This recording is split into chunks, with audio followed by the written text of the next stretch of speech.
Եթերում լուրերի ժամը 15-ի թողարկումն է, ես Մերի Դանիելյանն եմ, բարև ձեզ։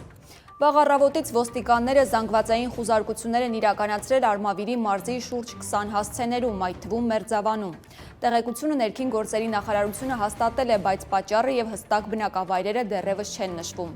Ոչ պաշտոնական տեղեկություններով խուզարկությունը ապօրինի զենք զինամթերք հայտնաբերելու նպատակով է եւ հիմնականում իրականացվել է այն անձանց տներում, որոնք մտերիմ են կամ կապ ունեն քրեական ենթամշակույթ կրող անձանց հետ։ Արդեն կան բերման ենթարկվածներ։ Հիշեցնեմ, որ անցած տարվա սեպտեմբերի 23-ին հենց Մերձավան գյուղում էր սպանվել Փարաքարի ընդդիմադիր համայնքապետ Վոլոդիա Գրիգորյանը։ Նիկոլ Փաշինյանն ու Իլհամ Ալիևը մասնակցել են Միացյալ Նահանգների նախագահի նախաձեռնությամբ Գազայի հարցով խաղաղության խորհրդի առաջին նիստին։ Իր ելույթում Թրամփը ի թիվս այլ կոնֆլիկտների նորից հիշատակել է հայ-ադրբեջանականի մասին, նշել, որ 32 տարի տևած հակամարտությունից հետո Հայաստանի եւ Ադրբեջանի ղեկավարները մեծ աշխատանք են արել խաղաղության հաստատման ճանապարհին։ Միացյալ Նահանգների նախագահը առաջարկել է Փաշինյանին ու Ալիևին ոտքի կանգնել։ Ներկաները նրանց արժանացրել են ծափահարությունների ու ականատես եղել Փաշինյան-Ալիև ջերմ ձեռքսեղմանը։ Իդեպ տեսախցիկները Թրամփին նիստի ժամանակ մի պահ քնած են պատկերել։ Կադրերում երևում է, թե ինչպես է մասնակիցների ելույթների ժամանակ ԱՄՆ նախագահը փակում աչքերն ու որևէ կերպ չի արձագանքում շուրջը կատարվողին։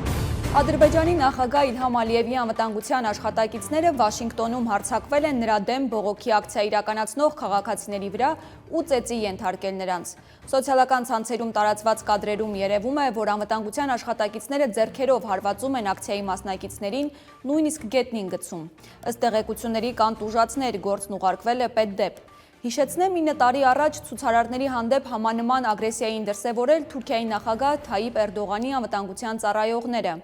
2017-ի մայիսի 16-ին նրանք հարձակվել էին Վաշինգտոնում տեղակայված ԱՄՆ-ում Թուրքիայի դեսպանատան դիմաց ակցիա իրականացնող քաղաքացիների վրա։ Այս բախումները լուրջ արձագանք էին գտել ամերիկյան մամուլում ու սոցիալական ցանցերում։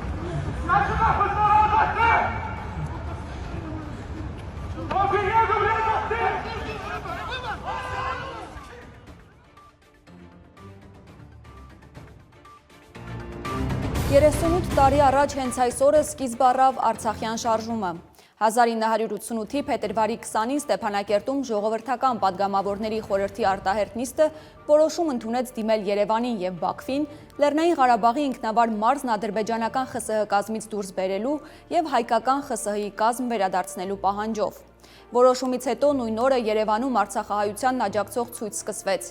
Արդեն փետրվարի 26-ի հանրահավաքին հայտարարվեց Ղարաբաղ կոմիտեի ստեղծման մասին, որն էլ առաջնորդեց անկախության շարժումը։